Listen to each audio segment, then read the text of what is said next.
Versus of grasslands. बहुत सारी ऐसी कविताएं हैं, बहुत सारे ऐसे ग्रंथ हैं, बहुत सारे कवि हुए हैं जिन्होंने ग्रासलैंड को शामिल किया है अपनी कविताओं में। तो ये क्यों पढ़ रहे हैं हम लोग? तो ये आर्टिकल है जिसमें ये बताया जा रहा है कि Michigan scientist uses 750-year-old Indian poems to show western India savannas were never ruined forest. ये मिशिगन साइंटिस्ट ने पहली बार ये बताया कि नहीं, 750 साल पहले भी ये जो ग्रासलैंड है, घास के मैदान है पश्चिमी भारत में, ये घास के मैदान ही थे, जंगल नहीं थे। और ये कविताओं से निकाला उसने कि देखो इस कवि ने 800 साल पहले ये कविता लिखी और ये कविता में क्या लिख रहा है, इसका मतलब यहाँ जंगल नहीं था। तो ये बहुत ही अलग व्यू है। इसको कहते हैं इंटरडिसिप्लिनरी अप्रोच। इंटरडिसिप्लिनरी अप्रोच मतलब हिंदी साहित्य की, संस्कृत साहित्य की, मराठी की कविताएं, ecology and environment, modern science. तो कहाँ मतलब एक और साइंटिस्ट कहाँ का है? मिशिगन का। और किस पे बात कर रहा है? ये जो है ना, ये अमेरिका में ही संभव है, वहां पर मिशिगन में ही संभव है ये इस प्रकार की स्टडी। हमारे यहाँ भारत में वो करने ही नहीं देता, बोलता हिंदी साहित्य में बात करो, इकोलॉजी क्या होती है, कबीर पे करो, तुलसीदास पे करो, मैं साइन कर दूंगा। तुमने अगर एनवायरमेंट की बात की, तुमने अगर इकोलॉजी की बात की, अगर बॉटनिकल नेम लेके आए हिंदी में,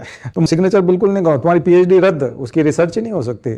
भारत में रिसर्च बहुत ही नैरो माइंडेड है, बहुत ही नैरो माइंडेड। माइक्रो टॉपिक पे जाओ, वो फैलते हैं, वो जनरलाइज करते हैं, हम स्पेशलाइज करते हैं। जेनेटिक्स में कर रहे हो तो क्रोमोसोम पे, क्रोमोसोम वाला बल्कि डीएनए उनसे बजाय एक जीन पे आ जाओ। नहीं, हम क्रोमोसोम्स का ये देखेंगे कि माइटोकॉन्ड्रियल डीएनए वहां अफ्रीका से जो सबकी मदर थी, वहां आदमी पैदा हुआ था, मैं एक बार अफ्रीका का दौरा करूंगा, नहीं वहां नहीं जाओ, कुछ नहीं हो सकता इंडिया की रिसर्च का। इंटरडिसिप्लिनरी, मल्टीडिसिप्लिनरी रिसर्च भारत में करने ही नहीं देते, तुरंत अप्रूवल ही नहीं करेंगे। वो आपका आरएससी होगा और आपको जैसे ही रिसर्च प्रपोजल के लिए बुलाया जाएगा, आप अपना प्रपोजल देंगे, वो रिजेक्ट कर देगा, लाइन फेर देगा। क्या है, क्या बता रहे हो ये? कौन सी सब्जेक्ट है आपका? सब में लाइफ साइंसेस। तो तुम मैनेजमेंट में कहां जा रहे हो? ये फॉरेस्ट में कहां चले गए? तुम यही रहो, जिस सब्जेक्ट में उसमें बात करो। ये इंडिया कुछ नहीं हो सकता। ये रिसर्च देख रहे हो आप, हिंदी लिटरेचर। और ये जो टॉपिक, ऐसे टॉपिक जो है, ये कभी भी दैनिक भास्कर और ये नहीं देगा। ये फिर द हिंदू और इंडियन एक्सप्रेस। इंडिया में अगर थोड़ा बहुत भी घटिया में जो सबसे अच्छा है वो इंडियन एक्सप्रेस और द हिंदू है। ये अखबार तो बिल्कुल भी नहीं बताते, कुछ भी दिमाग ही नहीं खोलते, खुलने भी नहीं देते। थोड़ा कोई खोल भी रहा हो तो उसके कपाट जाके बंद कर देते हैं। ये दिक्कत है। इसलिए ये रिसर्च पढ़ोगे तो आइडिया लगेगा।